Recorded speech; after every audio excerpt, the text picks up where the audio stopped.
Chapter 1. The Unholy Awakening. The small village of Ethelwood was the kind of place where time seemed to stand still. Nestled between dense woods and rolling hills, it was a community bound by tradition and haunted by whispers of the past. Everyone in Ethelwood knew the stories, tales of mysterious deaths, cursed land, and a darkness that had once gripped the village centuries ago. But most dismissed them as mere folklore, something to scare children into obedience.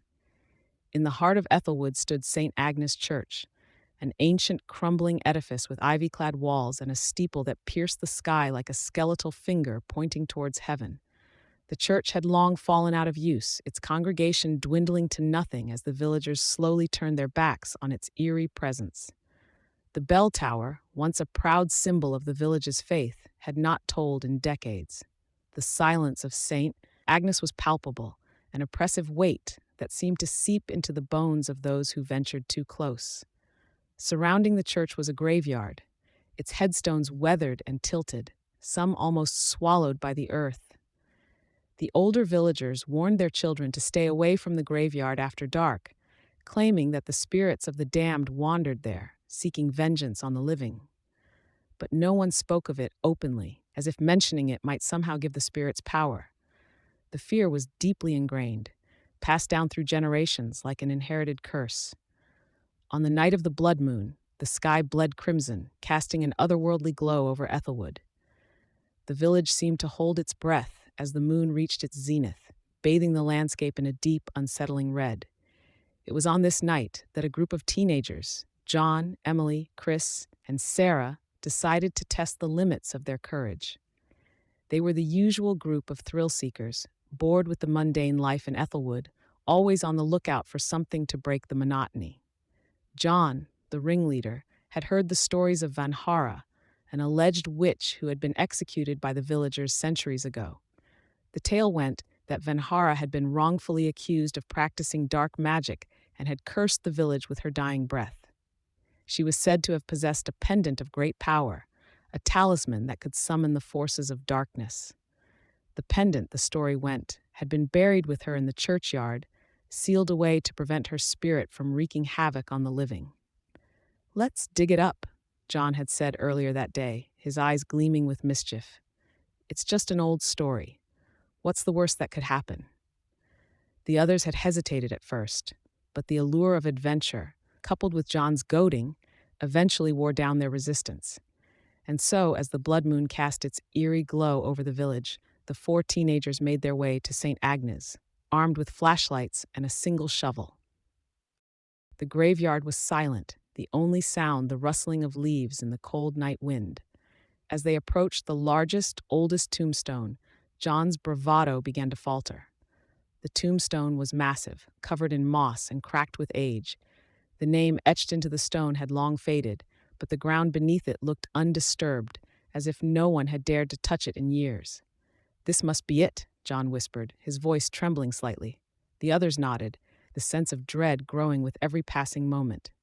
Chris, the strongest of the group, took the shovel and began to dig. The sound of metal striking earth seemed unnaturally loud in the stillness of the night. The deeper they dug, the colder the air became, until their breath came out in visible puffs. After what felt like hours, the shovel struck something hard. Chris knelt down and began to brush away the dirt with his hands, revealing a small, rotting wooden box. The box was ancient, its wood soft and splintering, held together by rusted iron hinges. With trembling hands, John pried the lid open. Inside was a tarnished silver pendant, its surface engraved with strange, indecipherable symbols. The pendant seemed to pulse with a faint, malevolent energy, as if it were alive. The temperature around them plummeted, and a sudden gust of wind howled through the graveyard, sending shivers down their spines. Emily recoiled, her instincts screaming at her to leave the pendant where it was. But John, driven by a mix of curiosity and bravado, picked it up. The moment his fingers closed around the pendant, the ground beneath them trembled and a low, guttural moan echoed from the earth. "What the hell was that?" Sarah whispered, her voice barely audible over the pounding of her heart. John, trying to maintain his composure, shoved the pendant into his pocket. "Nothing, just the wind." but they all knew it wasn't just the wind. The atmosphere around them had shifted, the air thick with a sense of impending doom. They hurriedly filled the hole, their nerves on edge, casting anxious glances around the darkened graveyard. As they left the churchyard, none of them noticed the shadow that followed them, a formless entity born from the depths of the grave they had so foolishly disturbed. Chapter 2. The Pendant's Curse. The days following the discovery of the pendant were anything but normal. The sense of unease that had settled over the group intensified with each passing moment, growing into something almost tangible. It began with small, inexplicable occurrences, shadows that flickered just beyond the edge of sight, cold spots in rooms that were otherwise warm, and whispers in the night that no one could quite make out. John was the first to notice it. He was alone in his room, the pendant resting on his desk, when he felt it, a sudden chill that raised the hair on the back of his neck. He turned, expecting to see an open window or a draft, but there was nothing. The air was still, oppressive, as if it were holding its breath. He shrugged it off, trying to convince himself that it was just his imagination, but the feeling persisted. As he sat down to study, the whispers began, a soft, insistent murmur that seemed to come from the very walls of his room. He couldn't make out the words, but the tone was unmistakable. It was a voice filled with anger and sorrow, a voice that chilled him to his core. The next day, when John met up with his friends, he noticed that they, too, seemed on edge. Emily's eyes were ringed with dark circles, and she kept glancing over her shoulder as if she were being followed. Chris, always the rational skeptic, had a nervous energy about him, his usual bravado replaced with something that resembled fear. Sarah, the most sensitive of the group, was pale and withdrawn, her usual bright demeanor replaced by a haunting quietness. "Has anyone else been hearing things?" John asked hesitantly as they sat in their usual spot at the park. Emily shivered. "Yes, at night, in my room. It's like someone's whispering, but I can't make out what they're saying. And I keep seeing things out of the corner of my eye, but when I look, there's nothing there." Chris frowned. "Same here. I thought it was just me being paranoid, but it's getting worse. Last night I saw something, no, someone, standing at the foot of my bed. I thought I was dreaming, but when I turned on the light, there was no one there." "It's the pendant," Sarah said quietly, her voice trembling. "It's cursed. We need to get rid of it." John nodded, a pit of dread forming in his stomach. He pulled the pendant from his pocket, its surface now cold as ice, and held it out for them to see. "I think you're right. We need to take it back, bury it, burn it, anything to get rid of it." But as they discussed their options, a heavy sense of doom settled over them. Deep down, they all knew that it wouldn't be that simple. They had disturbed something ancient, something malevolent, and it wasn't going to let go of them so easily. Chapter 3. The Haunting Begins. Over the next few days, the hauntings escalated, taking on a more aggressive nature. What began as whispers and shadows soon turned into full-blown manifestations, ghostly apparitions that stalked the group, objects that moved on their own, and terrifying visions that left them paralyzed with fear. John was the first to experience a direct encounter. He was lying in bed, trying to ignore the creeping sensation that someone, or something, was watching him. Just as he was drifting off to sleep, he felt a cold hand brush against his cheek. He shot up, heart racing, and saw the figure of a woman standing at the foot of his bed. Her face was pale, her eyes sunken and hollow, and her mouth twisted into a silent scream. The sight of her filled him with a dread so intense that he couldn't move, couldn't breathe. She reached out, her fingers long and skeletal, and whispered a single word, "Vanhara." The next morning, John was pale and shaken, his mind replaying the horrifying vision over and over. He met up with the others, and it was clear from their haunted expressions that they, too, had experienced something terrible. "She came to me last night," Sarah whispered, her voice barely audible. I saw her face in the mirror. She was right behind me, her eyes, they were so full of hatred."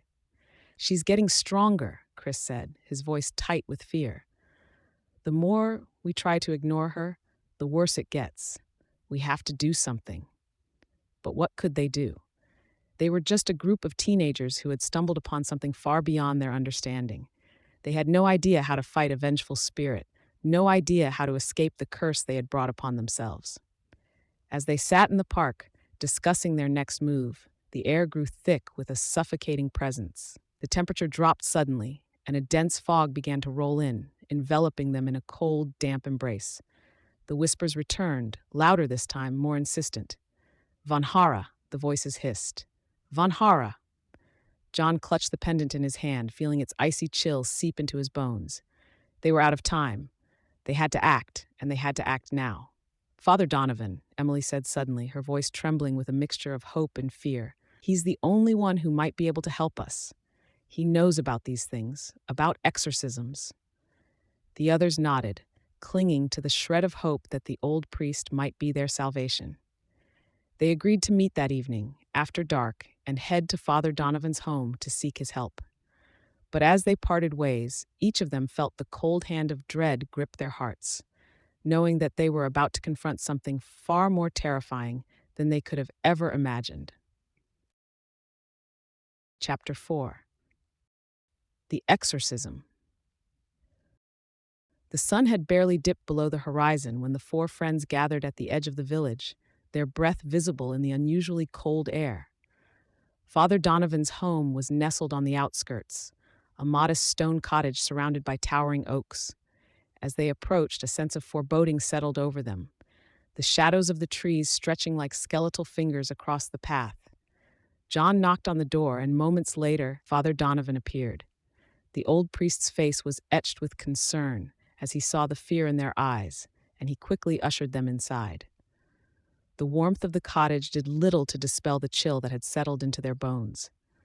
They sat around the small, flickering fire, recounting the events of the past few days. Father Donovan listened intently, his expression growing more grave with each passing moment. When they showed him the pendant, his eyes widened with recognition, and he crossed himself instinctively. "This is far worse than I feared," Father Donovan murmured, his voice tinged with dread. "You have awoken the spirit of Vanhara, a name that has been all but forgotten by history. She was a witch, yes, but also something more, an instrument of dark forces, a conduit for the malevolent energies that dwell in the shadows of our world." "Is there any way to stop her?" John asked, his voice shaking with desperation. Father Donovan nodded slowly. "There is a way, but it is dangerous. Vanhara's spirit is bound to this pendant, but it has been strengthened by the hatred and suffering she endured in life. To banish her, we must perform a ritual of exorcism, one that will sever her connection to this world and send her back to the darkness from which she came." The priest stood and retrieved a large, ancient tome from a nearby shelf. The book was bound in worn leather, its pages yellowed with age. As Father Donovan flipped through its pages, the friends exchanged nervous glances, the gravity of their situation becoming all too real. "We must conduct the exorcism at St. Agnes," Father Donovan said, his voice steady but solemn. "The church is consecrated ground, and its sanctity will aid in the ritual. But be warned, Vanhara will not go quietly. She will fight, and she will try to break free from the pendant's hold. You must remain strong, no matter what happens." With that, the group set off toward St. Agnes, the pendant wrapped tightly in a cloth to prevent its cursed energy from seeping into their skin. The village was eerily quiet as they made their way to the church, the streets deserted as if the very air was holding its breath. St. Agnes loomed before them, its ancient stone walls casting long shadows in the moonlight. The church had seen better days. Its once grand facade was now crumbling, the windows cracked and stained with age. But despite its dilapidated state, there was a sense of power about the place, an aura of sanctity that had withstood the test of time. Inside, the air was thick with an oppressive silence. The four friends gathered around the altar as Father Donovan began to prepare for the exorcism. He lit several candles, their flickering flames casting eerie shadows on the walls, and began to chant in Latin, his voice resonant and commanding. The pendant, now placed in the center of the altar, began to vibrate, its surface glowing with a sickly green light. The temperature in the room plummeted, and a gust of icy wind swept through the church, extinguishing the candles. The shadows on the walls seemed to come alive, twisting and writhing as if they were being pulled toward the pendant. Suddenly, the pendant shot into the air, spinning violently as a deafening wail filled the church. The figure of Vanhara began to materialize above the altar, her form more monstrous and terrifying than before. Her eyes blazed with fury as she reached out toward Father Donovan, her mouth twisting into a snarling scream. "Do not interfere, priest." Vanhara's voice boomed, shaking the very foundations of the church. "These fools have unleashed me, and I will have my revenge." Father Donovan continued his chant, his voice unwavering as he held up a silver crucifix. The crucifix began to glow, its light piercing the darkness and driving Vanhara back. The spirit shrieked in rage, her form flickering and distorting as she fought against the exorcism. The air was thick with tension as the battle of wills played out in the church. Vanhara's power surged, causing the ground to tremble beneath their feet, and the walls of St. Agnes groaned under the strain. The pendant pulsed with an unholy energy, its glow intensifying as Vanhara's fury reached its peak. The friends clung to each other, their fear palpable, but Father Donovan's voice remained strong. He called upon the divine, summoning every ounce of holy power he could muster to drive the malevolent spirit back. His chant grew louder, more forceful as he approached the final verse of the ritual. Vanhara let out a final, ear-piercing scream, her form contorting violently as the power of the exorcism tore at her essence. The pendant glowed brighter than ever before, its light almost blinding as the spirit was forcibly drawn back into it. With one last desperate lunge, Vanhara's form was sucked into the pendant, the sound of her scream echoing through the church as she was sealed away. The pendant fell to the altar with a heavy thud, the green light extinguished, leaving only the cold, oppressive silence of the aftermath. Father Donovan collapsed to his knees, exhausted but victorious. The friends stood in stunned silence, their hearts still pounding in their chests as they realized that it was over. The spirit of Vanhara had been banished, her curse broken, or so they hoped. Chapter 5. The Battle of Wills. The church's ancient stone walls trembled under the weight of Vanhara's fury. Her ghostly form writhed in the air above the altar, a swirling mass of darkness and hatred. Her once human features were now twisted into something unrecognizable, a monstrous visage of pure malevolence. Her eyes, two burning coals of rage, locked onto Father Donovan as he stood his ground, the silver crucifix in his hand glowing with an ethereal light. The friends huddled together, their fear palpable. The air was thick with a suffocating darkness, and the temperature continued to drop, the cold seeping into their bones. The shadows that had once danced on the walls now seemed to close in around them, pressing in on all sides as if the very church itself was being consumed by Vanhara's malevolent presence. Father Donovan's voice rang out in Latin, his chants growing louder and more forceful as he invoked the power of God to banish the spirit. The crucifix in his hand blazed with holy light, pushing back against the darkness that threatened to swallow them whole. "Vanhara, by the power of the Almighty, I command you to return to the abyss from whence you came." Father Donovan's voice echoed through the church, his words a beacon of hope in the encroaching darkness. Vanhara screeched, her voice a twisted cacophony of anger and pain. Her form flickered, the darkness swirling around her like a storm. She lashed out with ghostly tendrils, each one striking the barrier of light that Father Donovan had erected around himself. The impact sent shockwaves through the church, shaking the very foundation and causing the ancient structure to groan in protest. But Vanhara was not so easily defeated. With a roar of fury, she turned her attention to the group of friends, her eyes narrowing in on John, who still held the pendant that had once bound her. The cursed artifact pulsed with a sickly green light, resonating with Vanhara's anger. "You!" Vanhara's voice was a hiss, filled with venom. "You brought me back. You disturbed my rest, and for that you shall suffer." John felt the air around him grow heavy, as if an invisible force was pressing down on him, squeezing the breath from his lungs. He gasped, dropping to his knees as the pressure increased, his vision blurring as darkness crept in at the edges of his sight. "John!" Emily screamed, rushing to his side, but she was stopped short as Vanhara's ghostly tendrils wrapped around her, lifting her off the ground. She struggled against the invisible force, her eyes wide with terror as she was pulled toward the raging spirit. "Father Donovan, help us!" Chris shouted, his voice shaking with panic as he and Sarah tried to free Emily from Vanhara's grip. The priest's eyes flashed with determination as he raised the crucifix higher, his voice booming with righteous fury. "Vanhara, I command you, release them and return to the shadows." The crucifix flared with an intense light, and for a moment Vanhara recoiled, her grip on Emily loosening. But the reprieve was short-lived.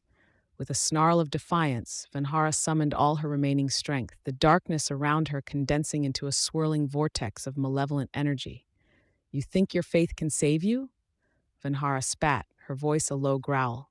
"You are nothing but insects to me. I will crush you all." Father Donovan's chant faltered for just a moment, the intensity of the battle taking its toll on the aging priest. The darkness surged forward, slamming into the holy barrier with renewed force.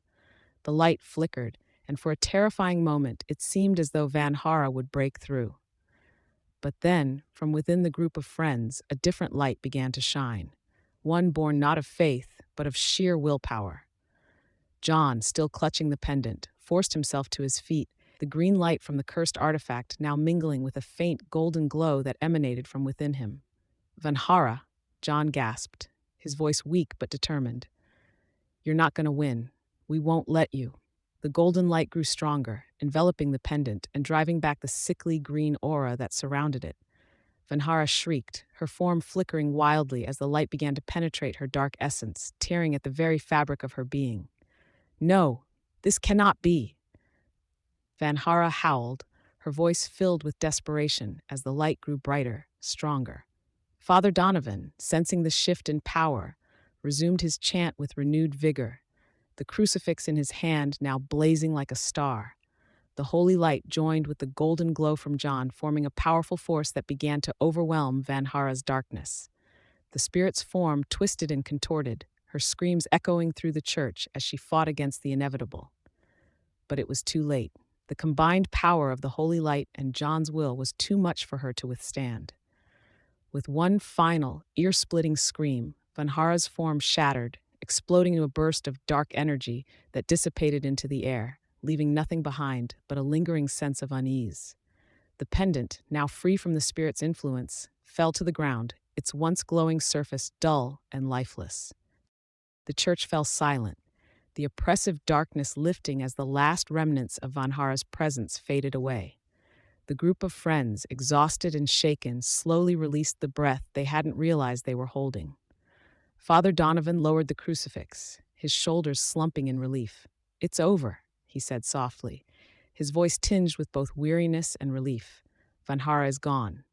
But as they looked around at the church, its once ominous atmosphere now eerily calm, a sense of unease still lingered in the air.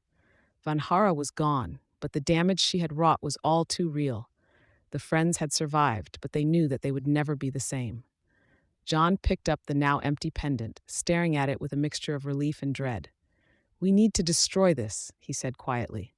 "For good." Father Donovan nodded. "Yes, it must be destroyed, and the ashes buried in holy ground. Only then can we be sure that Vanhara will never return." The group agreed, and together they set out to destroy the pendant, to ensure that Vanhara's dark legacy would never plague anyone else again. But even as they left the church, the faintest whisper of a name echoed in the back of their minds, a name that would forever haunt their memories. Vanhara. Chapter 6. The Aftermath. The morning sun cast long shadows over the church, its rays piercing through the broken stained glass windows and casting colorful patterns on the stone floor.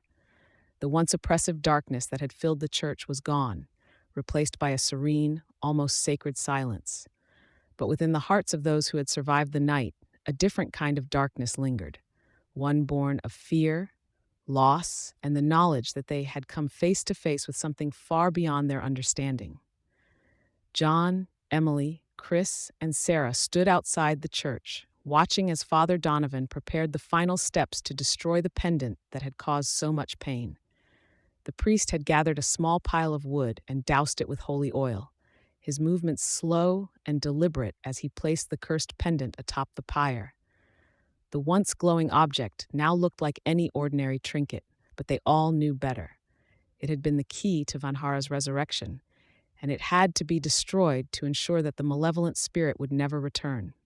Father Donovan lit the pyre, the flames quickly engulfing the pendant. The group watched in silence as the fire crackled and spat, the heat intense even from several feet away. As the pendant melted and burned, a faint, high-pitched wail echoed from within the flames, sending chills down their spines. It was as if Vanhara's spirit was crying out one last time, her hatred refusing to die even as her physical anchor was consumed by the fire. John shuddered, his mind replaying the horrors of the previous night. Vanhara's voice, her twisted face, the suffocating darkness. It all seemed too unreal, like a nightmare he couldn't wake from. And yet the pain in his chest and the exhaustion that weighed on his limbs told him it had all been real. Too real. As the flames died down, Father Donovan gathered the ashes of the pendant into a small silver urn. He whispered a prayer over the ashes before sealing the urn with wax, marking it with a symbol of protection. The urn would be buried in the church's consecrated ground, far from the reach of anyone who might seek to use it for dark purposes. "It's done," Father Donovan said, turning to the group with a weary smile. "Vanhara's hold on this world is broken. She won't be coming back." The friends nodded, but the relief they should have felt was tempered by the weight of all they had lost. The church's bell tower, where it had all begun, loomed in the distance, a stark reminder of the horrors they had faced. The town, once a place of comfort and familiarity, now felt alien and haunted by the memories of Vanhara's terror. "We should go," Emily whispered, her voice trembling. "I can't stay here." Chris put an arm around her, offering what comfort he could. "Yeah, let's get out of here." They turned to leave, but John hesitated, his eyes drawn to the entrance of the church. For a moment, he thought he saw a shadow move within, a fleeting glimpse of something dark and menacing. His heart skipped a beat, but when he blinked, the shadow was gone, leaving only the empty doorway behind. "John?" Sarah's voice pulled him from his thoughts. "Are you okay?" He forced a smile and nodded. "Yeah, let's go." The group walked away from the church, their footsteps echoing in the stillness of the early morning. As they made their way down the path, the bell tower faded into the distance, its presence lingering in their minds like a bad dream. They left the town behind, each of them carrying the scars of their ordeal in different ways. Emily and Chris clung to each other, finding solace in their shared experience. Sarah walked in silence, her thoughts a whirlwind of fear and confusion. And John. He couldn't shake the feeling that Vanhara's influence wasn't entirely gone. He could still feel the weight of the pendant in his hand, the cold touch of her ghostly tendrils, the overwhelming dread that had gripped him during their final confrontation. Days turned into weeks, and the friends tried to move on with their lives. They didn't talk much about what had happened in the church, each of them dealing with the trauma in their own way. But Vanhara's presence lingered in their minds, a shadow that refused to fade. John, especially, found himself haunted by nightmares. He would wake in the middle of the night, drenched in sweat, the echo of Vanhara's voice still ringing in his ears. He began to see her in the corners of his vision, fleeting glimpses of her twisted face in mirrors, shadows moving just out of sight. He told himself it was just his mind playing tricks on him, the lingering effects of the trauma, but the fear gnawed at him. One night, as he lay in bed unable to sleep, he heard a faint whisper.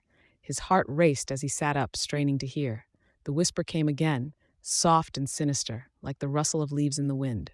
"John!" He froze, his blood turning to ice. The voice was unmistakable. It was Vanhara. Slowly, he turned to the mirror on his nightstand. His reflection stared back at him, pale and gaunt, the toll of his sleepless nights evident in his hollow eyes. But as he watched, his reflection began to change. The shadows in the room seemed to converge in the mirror, darkening his reflection until it was swallowed by darkness. And then, out of that darkness, two glowing red eyes appeared, staring back at him with a malevolent hunger.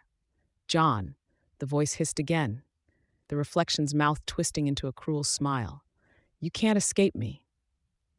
With a strangled cry, John leaped out of bed, backing away from the mirror. The darkness in the room seemed to close in around him, the air growing thick with Vanhara's presence. Her voice, low and taunting, filled his mind, drowning out all reason. "You thought you could destroy me? Foolish boy, I am eternal. I will haunt you until the end of your days." John's back hit the wall, and he sank to the floor, his hands covering his ears in a desperate attempt to block out the voice. But it was no use. Vanhara's laughter echoed in his skull, a sound that would follow him to the grave. Months later, the town was quiet. The church where the battle had taken place had been closed off, the grounds declared cursed by the townspeople who had heard whispers of the horrors that had occurred there. Father Donovan had moved on, seeking peace in another parish far from the memories of Vanhara. But for John, there would be no peace. He had left town soon after that night, his friends unable to reach him, his phone disconnected.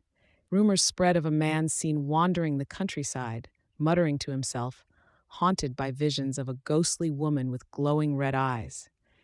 Some said he was mad, driven to insanity by guilt.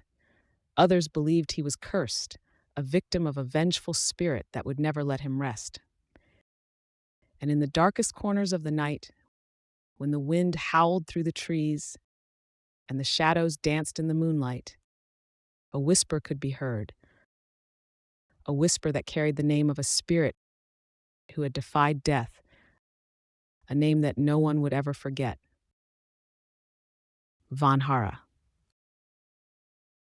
Thank you so much for listening to The Curse of Vanhara. If you enjoyed the story, I'd really appreciate it if you could give this video a thumbs up, share it with your friends, and consider subscribing to the channel. Your support means a lot and helps us continue bringing you more captivating audiobooks. Stay tuned for more, and I look forward to having you with us on our next adventure.